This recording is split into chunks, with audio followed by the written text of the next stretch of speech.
Hare Krishna devotees, welcome to Shloka Day. Today's Shloka, Shloka number 58 of chapter 18. Macchitta sarva durgani Macchitta sarva durgani prasadat tarishyasi mat prasadat tarishyasi atha chetvam ahankarat atha chetvam ahankarat nashroshyasi vinangshyasi. na shroshyasi vinangshyasi. Word for word meaning, translation and purport by His Divine Grace, Srila A.C. Bhaktivedanta Swami Prabhupada. Srila Prabhupada ki jai. Mat of me. Chittaha. Chittaha, In consciousness. being in consciousness. Sarva. All. Durgani. Impediments. Mat prasadat. By my mercy. By my mercy. Tarishyasi. You will overcome. Atha. But. Chet. If. Tvam. You. Ahankarat. By false ego. Nashroshyasi. Do not hear. Vinangshyasi. You will be lost. Translation. If you become conscious of me, you will pass over all the obstacles conditioned life by my grace. If, however, you do not work in such consciousness, but act through false ego, not hearing me, you will be lost.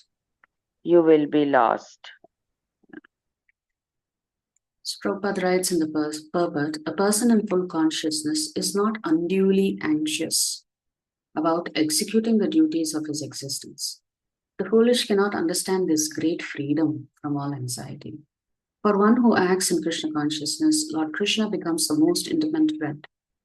He always looks after his friend's comfort, and he gives himself to his friend, who is so devotedly engaged working 24 hours a day to please the Lord. Therefore, no one should be carried away by the false ego of the bodily concept of life. One should not falsely think himself independent of the laws of material nature or free to act. He is already under strict material laws.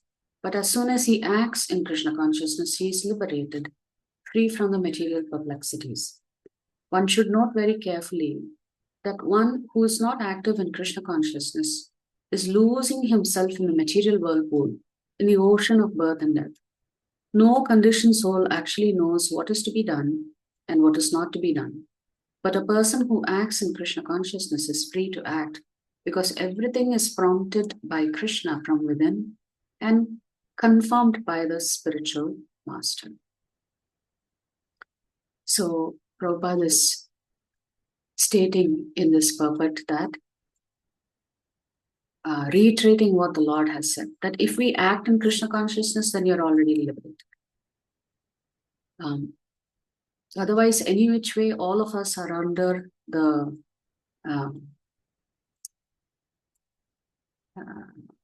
control of Maya Devi. So we should not get too caught up with material things. Having advised Arjun what to do in the previous verse, Sri Krishna now declares the benefits of following his advice and the repercussions of not following it. So two things Krishna has contrasted here in this shloka. If you're conscious of me, you need not worry.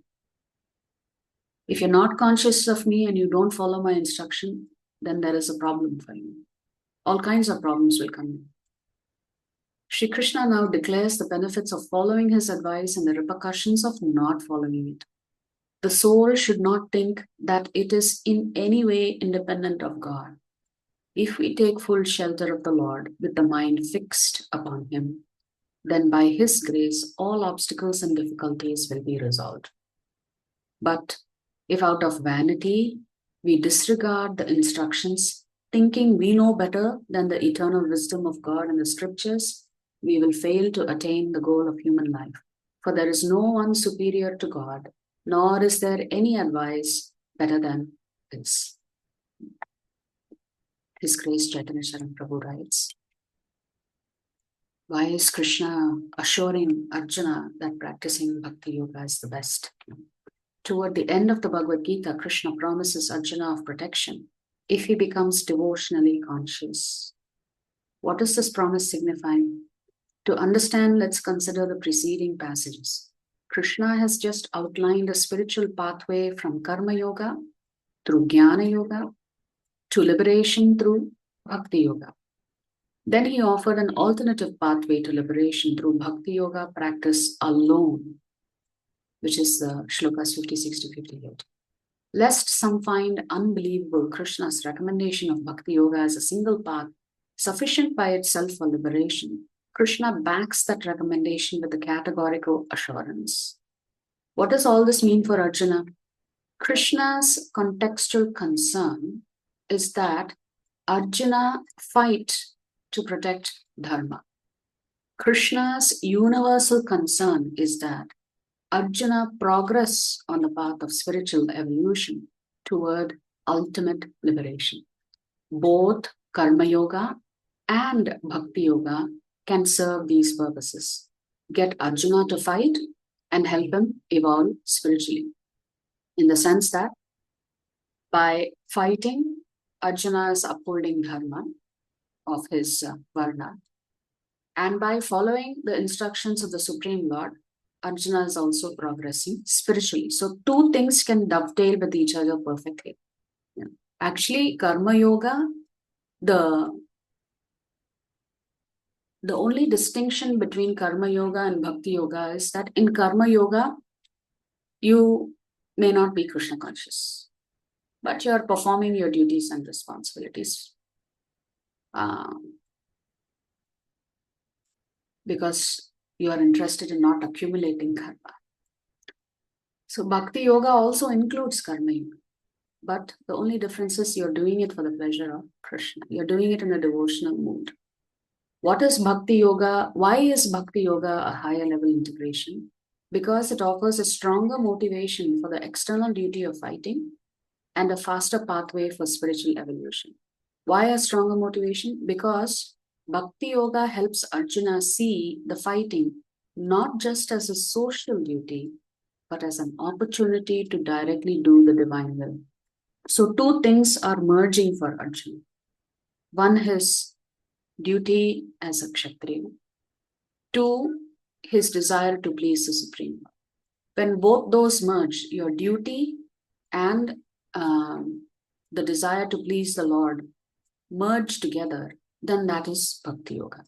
Therefore, it is the fastest way to please Krishna and get back to him. Why a faster pathway? Because Krishna personally intervenes to deliver those who devote themselves to him. So Krishna is always arranging things in the life of his devotee. We should not ever question that for a single second. Everything is arranged by Krishna. By following his description of Bhakti Yoga with the promise of protection, Krishna gives additional impetus to Arjuna to adopt the Bhakti Yoga way. So we shouldn't think, oh, I'm practicing Bhakti for so many years. Why are problems coming only to me? Problems are coming to everybody. It's just taking different shapes. It is just coming in different shapes for each person's benefit and realization. Right? So we could have medical issues that causes you to depend on Krishna. We could have financial issues that causes you to depend on Krishna.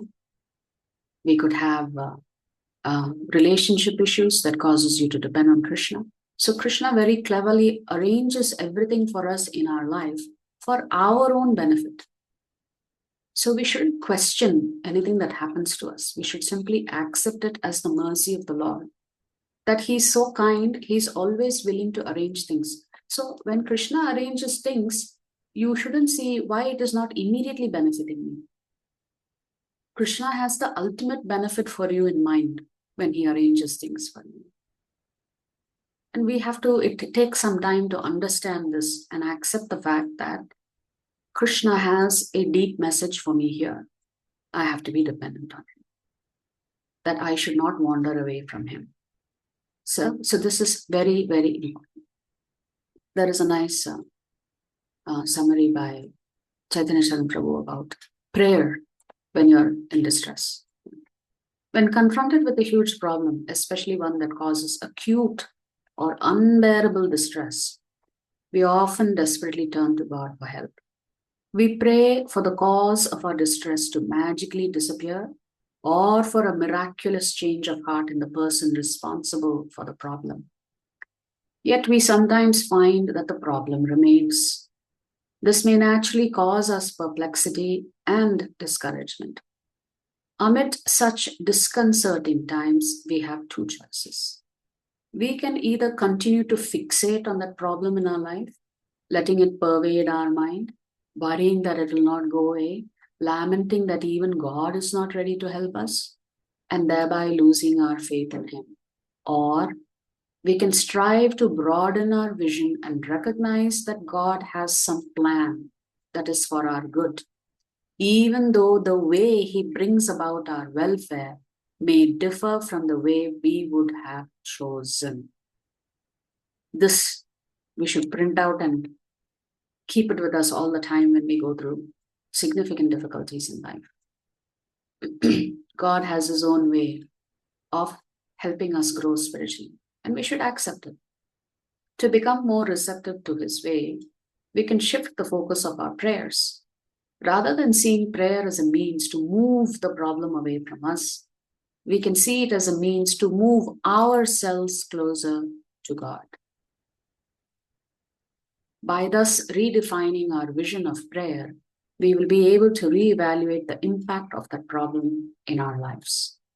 Instead of seeing the problem as a cause of distress alone, we can become open to the possibility that it may be a necessary impetus for us to move closer to God. And in that increased proximity to the Supreme Divinity, we can find solace, strength, and satisfaction so sublime that it can't be found in the most problem-free worldly situation. So, yes, challenges come in so many different ways. Yesterday, we had to visit a devotee who used to attend our classes regularly in the morning. She lost her husband unexpectedly. So the children were asking me, the two young girls were asking me, why did the Lord do this to us? What is the point of life without a father? So yeah, these are very difficult questions. When you're undergoing pain, you feel that Krishna has abandoned you. Krishna never abandons you. So one of the children was telling me, it's very hard for me to believe in God anymore. And I was telling her, the Lord never abandons you. He's always here. Since your father was such a beautiful person, He's asking you to follow in His footsteps. So when difficult times come, it's very difficult to accept what is happening to us.